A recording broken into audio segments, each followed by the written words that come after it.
How's everybody doing today? I hope you're doing well. Okay, coming to you with another video. And yes, this video is special, like always. But seriously, you guys, I'm excited about this one because this is some information that I've got from another YouTube channel. It's called Mary's Nest. It has some awesome information in there that I didn't know. You know, hey, I really didn't, and I'm surprised that I didn't with all the research and stuff that I do. Okay, as you can see by the title of the video, what we're going to talk about today are ancient grains. Okay, compared to, or I should say, let me say ancient wheat. Okay, that's what, you know, I'm going to discuss ancient wheat.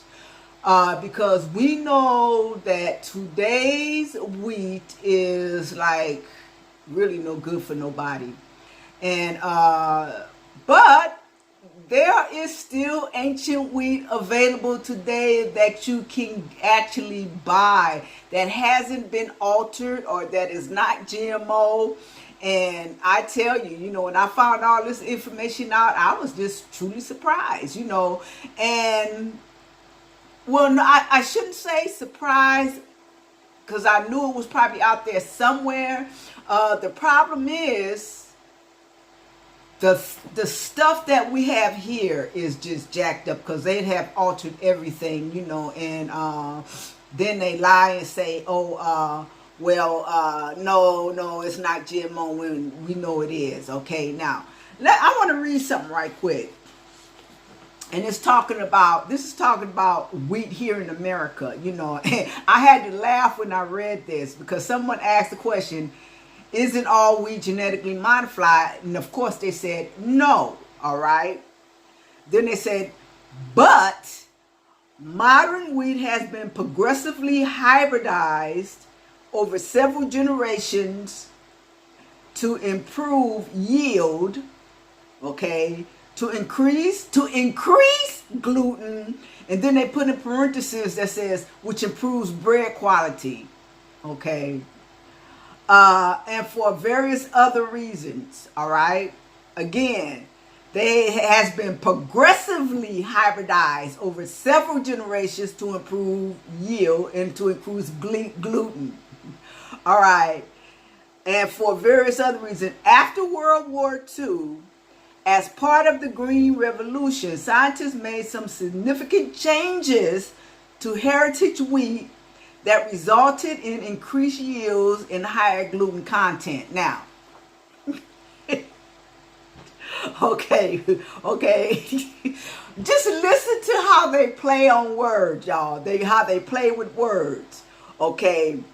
Now, I'm going to read this little paragraph again before I go on. It says, but modern wheat has been progressively hybridized over several generations to improve yield, to increase gluten, for all various other reasons. After World War II, as part of the Green Revolution, scientists made some significant changes to heritage wheat that resulted in increased yields and higher gluten content. Okay, remember the word hybridized. Okay, now, and they go on to say, it has not, oh, forgive me, y'all, but this is funny. It has not been genetically modified by bioengineering until very recently. Yeah, right. And then GMO wheat, listen, GMO wheat is not currently on the market. Though a small batch of it escaped, it was found growing in a field where it was not intentionally planted for testing. Okay, wait a minute. Didn't we just read in the first paragraph that it said it was progressively hybridized? What do you think hybridized means? That is bioengineering. They changed the wheat. That's what they did. Okay, let me finish. For the record, That's not the same thing as every bit of wheat flour in the world, and then in parentheses, or in the U.S., depending on the rumor you heard, being a biotech crop. Y'all, this is how they get people. People read things and don't pay attention, because they would read the first part and not realize and take into consideration the word hybridized. Hybridized means you added to, you changed, you flipped it around, you did something to it. But then you turn around and say it wasn't genetically modified. Well, it had to be genetically modified to increase the gluten and to improve yield. You had to do something to it. This is how they get you. And then they sell you this stuff and say, oh, no, it's nothing wrong with it. It's not, oh, wait, where's my, okay. It's not GMO. It is GMO. And I'm willing to bet if you don't know about ancient wheat grains that I basically just found out about, that were here, I should say. If you don't know about ancient wheat grains, if you're under 55 and you have bought bread here in the United States, you have never, ever, ever, ever eaten real wheat. All that wheat is GMO. They try to play on words and say, oh, no, it's not. No, there is no. Okay, let me bring this back a bit. Okay, let's talk about the red wheat berry, the red hard wheat berry, the white hard wheat berry, the soft white wheat berry. All those are GMOs. They have been for over 50 years. They have.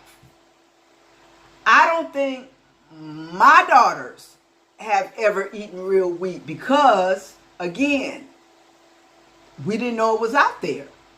Now, some people do, but not all people. Just a handful, okay? Now, I'm going to talk about some of these ancient grains that I'm so excited about. Okay, God, I had to get notes because there's a lot of information here and I can't even do all of it. Okay, we are going to talk about the 3 most ancient grains that you can still get today. But the first one you don't have to worry about too much. The first 3 you don't have, well, none of these you have to worry about too much anyway. Okay, now, the first grain that we're going to talk about is called einkorn, okay?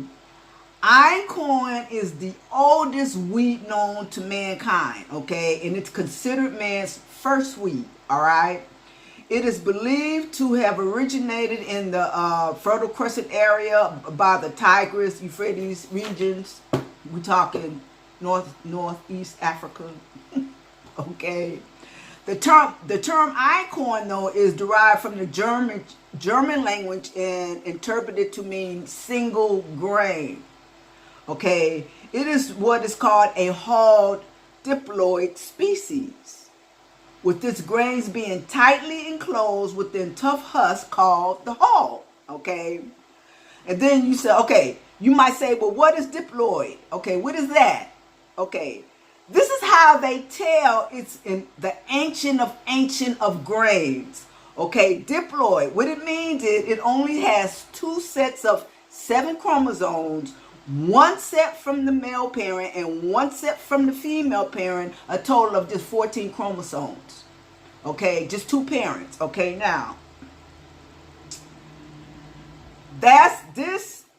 it blows my mind. It totally blows my mind. Okay, now, apart from larger seeds in the intact nature of the ear and ripe cultivated forms of einkorn, wheat are similar to its wild counterparts. Okay, there's wild wheat out there that is still old, that has never been hybridized or genetically modified. And this one is still so close to its wild cousin or wild brother, All right. Okay, and it says, although einkorn wheat was found in abundance millennia ago, it is limited to only a few regions today. The crop is not often planted and has become popular now as a superfood. Now, okay, that's einkorn. It's the only, there probably are other diploid species out there, but like I said, they're mostly wild, okay? And this is domesticated, what they call domesticated. Okay, now, the next grain or the next wheat is called emmer, okay? It is also a hard wheat, okay? But emmer is not a diploid. Emmer is a tetraploid, okay? What is a tetraploid? A tetraploid has 28 chromosomes, meaning it has 4 parents, 2 females, 2 males. And it's funny because they call this type of wheat, the tetraploids, they call them polyploids. Go figure. Okay, now, let's see. Yes, it has 4 parents, the 2 female and 2 male, and each one has 14. That adds up to 28 chromosomes because they have 7, 7, 7, 7. Okay. Now, and it goes in here talking about the scientific stuff. Okay. Now it says the principal difference between the wild and the domestic is that the ripened seed head of the wild plant, what it does, it shatters and the seeds just scatter all over the ground. While in the domesticated emmer, the seed head remains intact, thus making it easier for humans to harvest the grain instead of have to pick it up off the ground. Okay, now it says, along with the einkorn wheat, emmer was one of the first crops domesticated in the Near East. All right. It was wildly cultivated in the ancient world, but is now a relic crop in mountainous regions of Europe and Asia. In pharaonic times, although cultivated einkorn wheat was grown in great abundance during the 3rd dynasty. We talk about 3rd dynasty in Egypt, y'all, in Mizraim.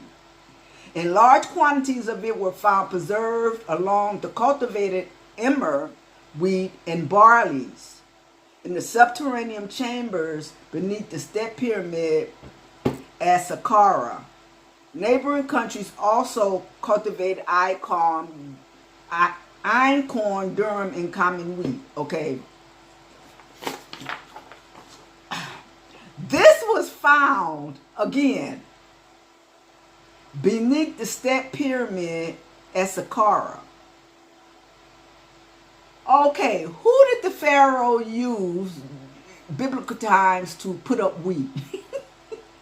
Who was the governor or the just say the prime minister that the Pharaoh used to put up wheat?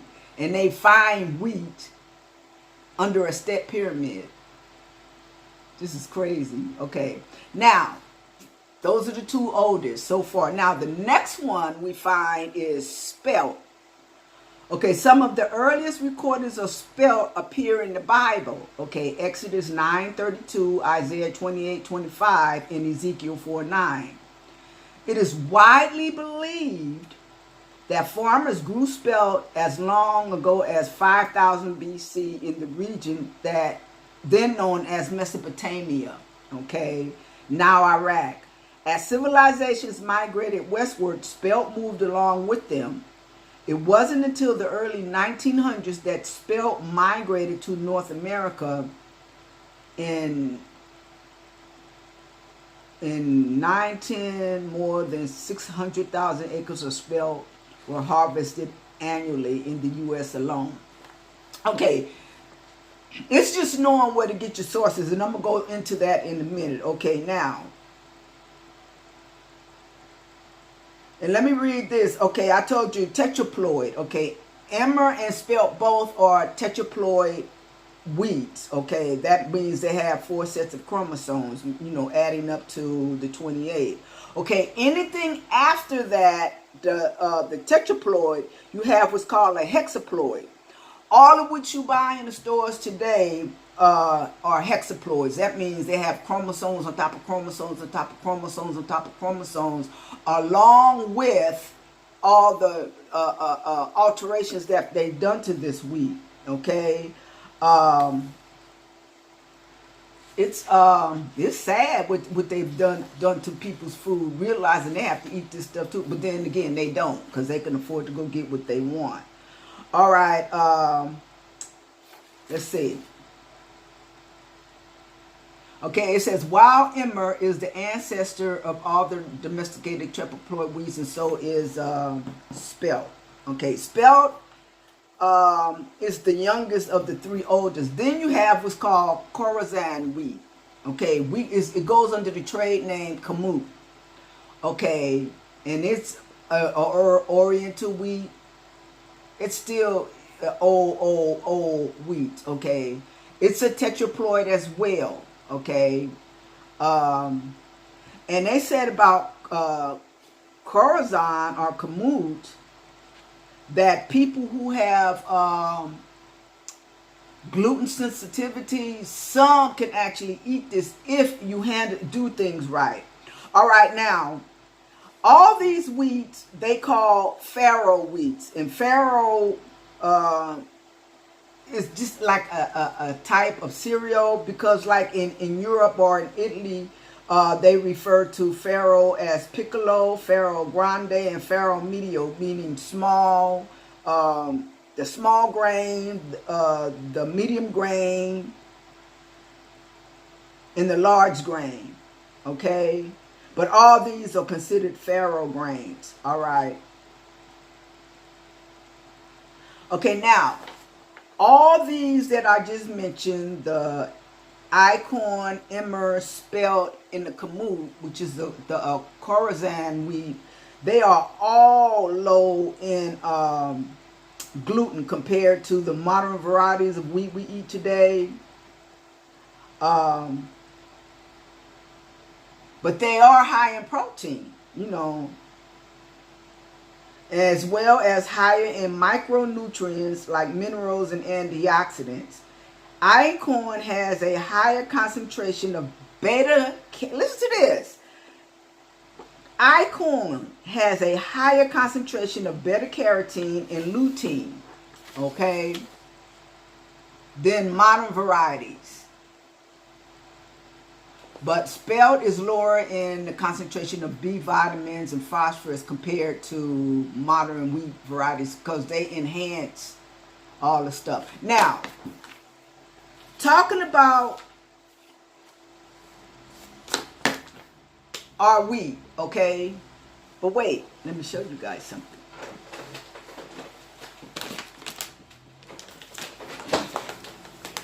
Einkorn wheat berries, y'all. This is the grain. I haven't even opened this up yet. I'm gonna open it up for y'all. Let me show you. Okay. This is, I don't know if you can see it, einkorn grain. Look at that.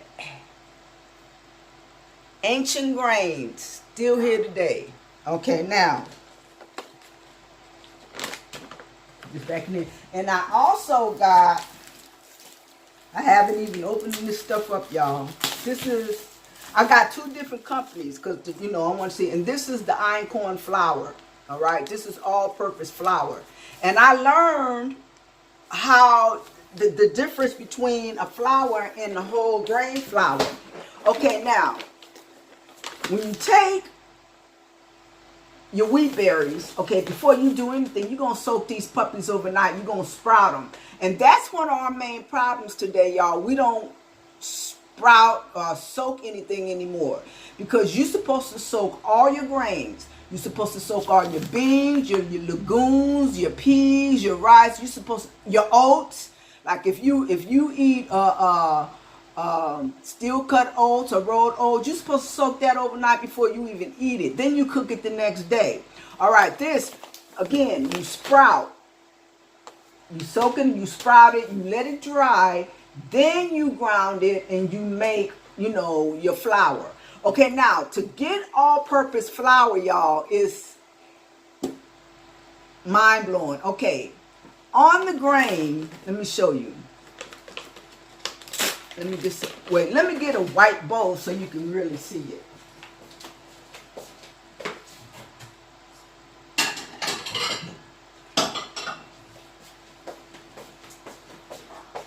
Y'all know I have to always... Okay, you guys, I had to come and start all over. The camera shut off for some reason or other. Okay, now, I was speaking about us soaking our grains because we don't do that anymore. I know I'm about to repeat myself because I don't know what to say. But anyway, yes, soak your grains. Soak your grains. And that eliminates... Because grains and things have, I don't know what you would call it, that coats it to keep, you know, certain insects and stuff from eating it up. So you have to soak them and to get all that off and then let them sprout. So that eliminates a whole lot of the stuff that's going on with it too. Okay, now. And I think I was also saying that we should donate, you know, some of us should donate some of this to our farmers. Do we know that farm out there? Those who are willing to grow it. I'm willing to send a bag to one of those I know, because it would be nice if we can get our ancient grains again. We can leave all this hybridized and GMO stuff alone. Because I know people who suffer from celiac. One is really, well, one of my daughters, she has celiac and she can't eat wheat products.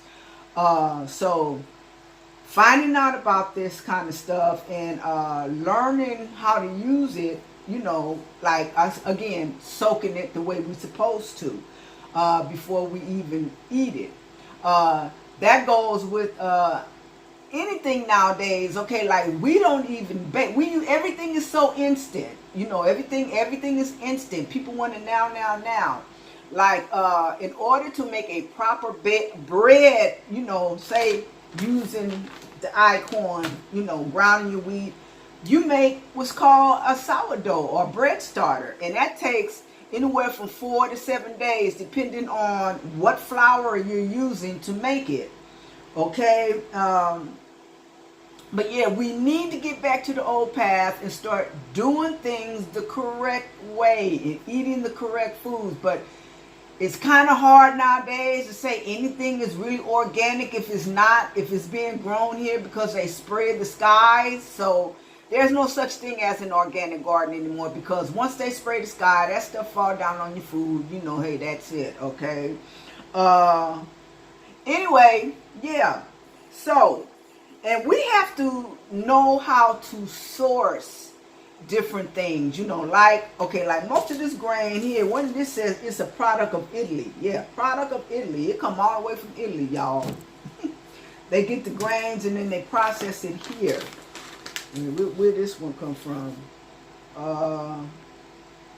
Oh yeah, this one also said icorn is not a safe alternative to those with celiac disease. Okay, 100% of the grain is whole grain. All right, I'm trying to see where this one comes from. I think it might come from the same place.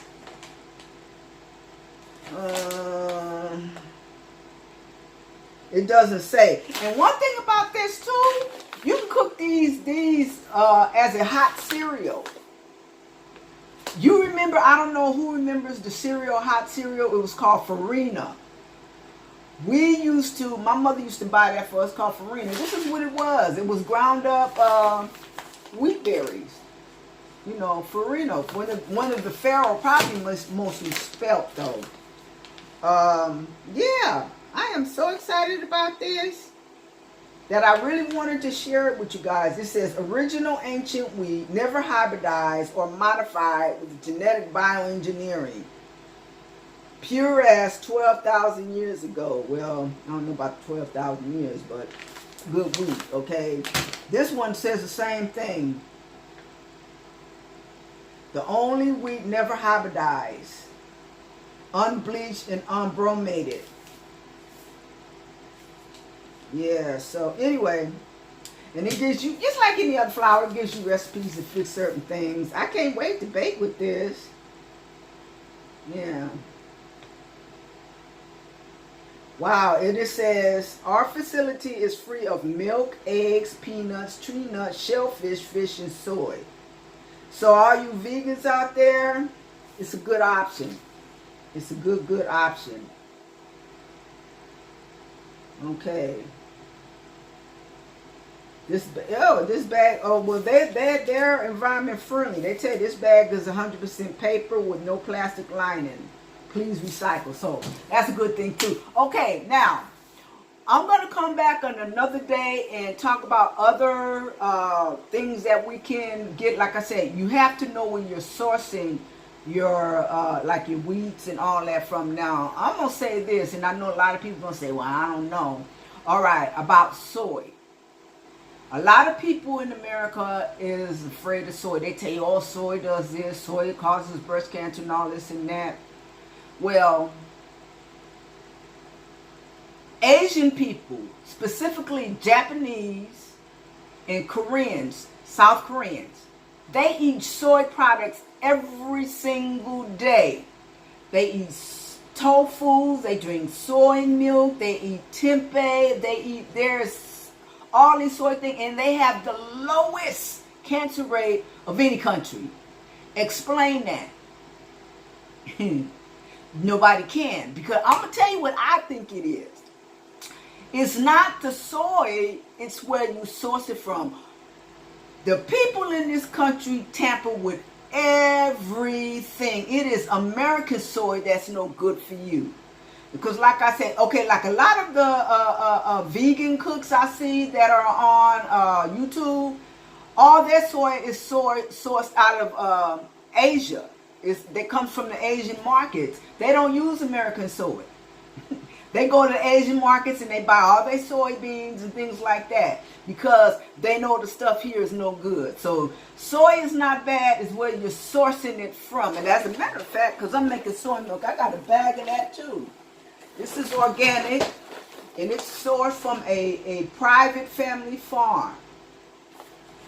And this was harvested October 15, 2019.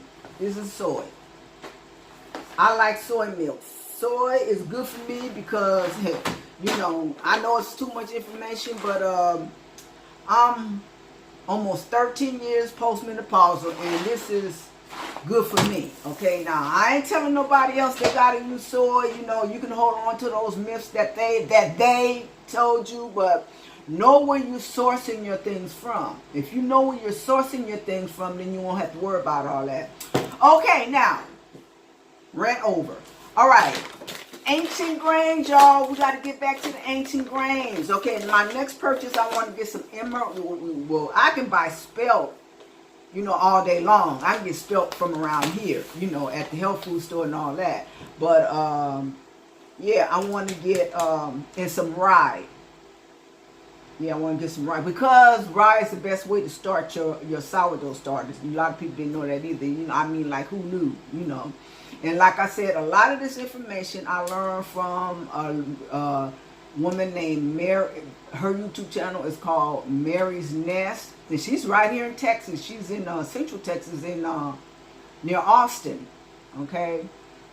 Anyway, so if this is the first time you've watched any of my videos, I'm going to ask you to subscribe, give it a thumbs up, and all the rest of that little good jazz, like hitting that little bell, that little notification bell, so you will get notified every time I put up a video.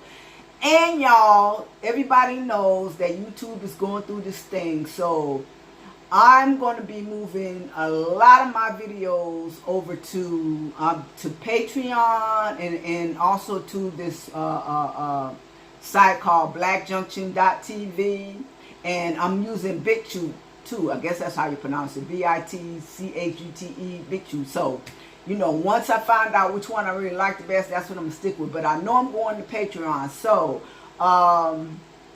keep watching. I'm going to keep uploading until they decide that they don't want to, if they decide to take my channel down, because I know my channel don't make a whole lot of money for them. So, you know, and that's one of the things. They say if the channel don't make a lot of money, they're going to take it down. Well, so anyway, you guys, I was glad to introduce to some and present to others this ancient einkorn grain. Like I said, I'm so excited. Okay, y'all. With that, I'm going to say shalom.